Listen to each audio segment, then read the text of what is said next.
Praise the Lord.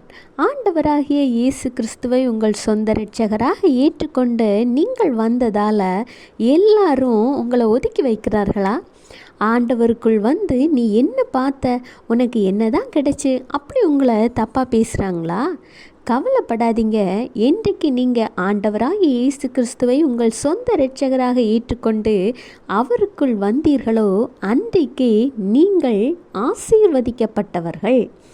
எப்படின்னு யோசிக்கிறீங்களா? பிறர் உங்களை குறித்து அப்படி சொல்கிறாங்கிறது ஏன்னு தெரியுமா?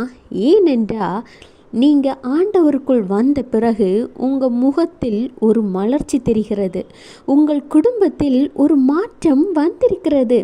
நீங்கள் உண்மையும் முத்தமுமான பிள்ளைகளாக ஆண்டவருடைய வார்த்தைக்கு கீழ்ப்படிந்து நடக்கிறீங்க. இந்த மாற்றம் உங்களுக்கு தெரியுதோ இல்லையோ, உங்களை இவ்வளவு நாள் பார்த்து கொண்டிருந்த அவர்களுக்கு தெரிகிறது. இந்த மாற்றத்தை தாங்க முடியாத, பொறுக்க முடியாதவர்கள்தான் உங்களை டிஸ்கரேஜ் பண்ணுறதுக்காக, உங்கள் மனதை மாற்றுவதற்காக குறை சொல்லி கொண்டிருக்கிறார்கள். கர்த்தர் சொல்லுகிறார் 115:15, வானத்தையும் பூமியையும் படைத்த கர்த்தராலே நீங்கள் ஆசீர்வதிக்கப்பட்டவர்கள்.